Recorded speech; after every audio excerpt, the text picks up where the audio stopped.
Okay, we're going to get started, I think. Thanks very much to everyone for coming. I know it's not the nicest night, obviously outside, but appreciate you guys coming to hear a bit about NAFTA and the alternatives, I hope, is what we're going to be focusing on today. My name is Stuart Trew. I'm the trade campaigner with the Council of Canadians. Now, we're a citizens-based advocacy organization. We've been around since 1985, and we were actually formed to back then to fight the original free trade agreement with the United States. And you know, for those who were there, maybe those who were not, our position was that basically this agreement was going to fortify corporate powers, in a sense, across the Canada-US border. Wasn't going to do a lot in terms of job creation, like they were saying. It was going to drastically reduce our energy sovereignty, our energy security, and whatnot. And so, since then, we've kind of grown to become more a grassroots citizen activist organization working on water issues, healthcare, energy, and international water issues as well as trade. The Council of Canadians is a co-organizer of this event with Common Frontiers, and Common Frontiers is also an organization with a lot in common with the Council of Canadians. It's a multi-sectoral working group which confronts and proposes an alternative to the social, environmental, and economic effects of economic integration in the Americas. And it does this through a combination of research, analysis, and action in cooperation with labor, human rights, environmental, church, development, and economic and social justice organizations. The reason we're having this event right now on NAFTA is because we think, you know, we've come to a critical time in the North American relationship. The news we see today is of crisis, right? We see economic crisis, financial crisis. We see jobs disappearing in all three countries. I think we're well past 6 million and possibly as high as 10 million jobs lost across the continent.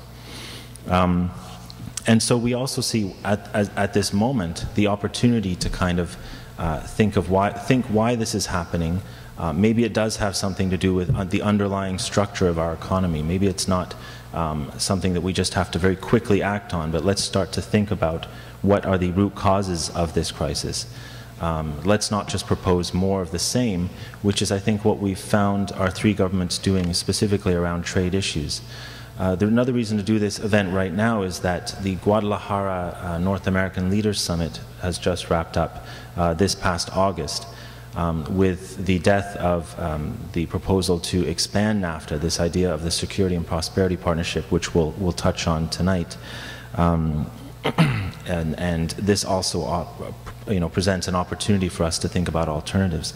And so we brought, Common Frontiers and the Council of Canadians have brought 3 trade experts to Toronto tonight to discuss this from a trilateral perspective.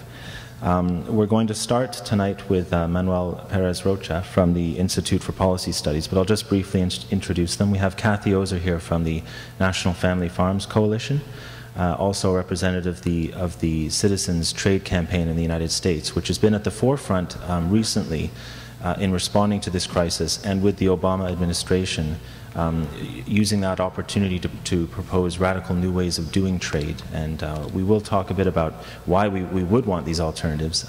That's what the speakers are here to discuss. We also have John Foster. He's a co-founder of Common Frontiers, and he's also a researcher with the North-South Institute. Long-standing civil society activist in Canada who's a NAFTA expert this side of the border. And so finally we have Manuel Perez Rocha, and we're going to start with him. I'll just give an introduction here and then we'll get the evening going. Following this, we will have a chance to ask questions and make proposals. We have a mic in the middle. I guess before we do get started, if people don't know where the bathrooms are, they're kind of back towards the front here. So for the men's, you just kind of go that way, and I think the women's, you kind of go that way.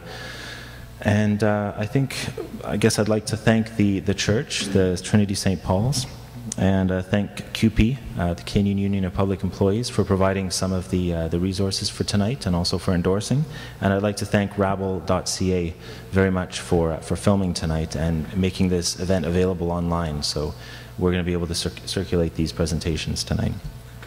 So to start with, Manuel Perez Rocha currently directs the NAFTA Plus and SPP, which is the Security and Prosperity Partnership Advocacy Project at the Institute for Policy Studies in Washington, D.C. Now the IPS is sometimes called the think tank for the rest of us, to give you a sense of to where they're coming from. Manuel is a Mexican national who has led trinational efforts to promote just and sustainable alternative approaches to North American economic integration for more than a decade. Prior to moving to Washington, D.C. in 2006, he worked for many years with the Mexican Action Network on Free Trade, the abbreviation is RAMALC, and continues to be a member of that coalition's executive committee.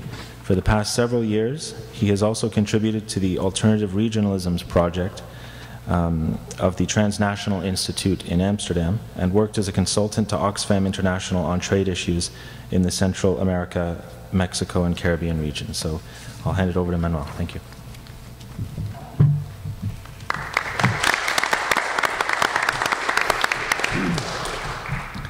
Thank you, Stuart, and thank you, Rick, and everybody who invited me here to Canada. It is really a pleasure to be here in Toronto, a city I have never been in. So I'm really glad to be tonight here with you and to speak about Mexico, my country that is at this moment suffering badly because of bad economic policy and because of the greed of a few and the big concentration of wealth that it's continuing during these times. 2 years ago, many of us here, or some of us here, met in Washington in a meeting that took place to continue strategizing on how to change the course of this neoliberal paradigm that has been upon us for already for 3 decades. Then we declared that NAFTA was imposed democratically on our peoples, and civil society in all 3 countries, we said, demand its renegotiation as reflected in the U.S. campaign, in strong mobilizations within Mexico, and in protests at the most recent Security and Prosperity Partnership Summit in Montebello, Quebec. These were where we were 2 years ago. Today, we're almost in the same situation. Although Obama's promise during his campaign that he would change the course of free trade to fair trade, at the moment there isn't much changing. And this is something that we're really ready to tackle on and continue working on. It is a fact that the majority of Mexicans want to renegotiate NAFTA. 73% of Mexicans and 72% of its leaders think that Mexico should renegotiate it, and more than any other part, the agricultural chapter of that agreement.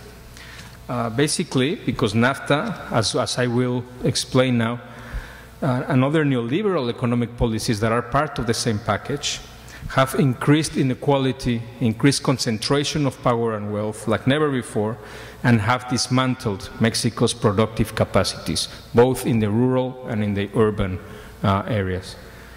Despite the gravity of this situation, which is very evident, as I said, I will give some figures now. Despite the gravity of this situation, the trade ministers of our 3 countries, of Mexico, the US, and Canada, met in Dallas, Texas, only about a week ago, the 19th, Monday the 19th, and in their joint statement, they declared the following, that 15 years ago, our countries launched the North American Free Trade Agreement, and they said that since its entry into force, trade and investment flows have increased, investment has grown, and our economies have become more competitive. The benefits of expanding trade have flowed to business, farmers, workers, and consumers. This is what our ministers said in their declaration.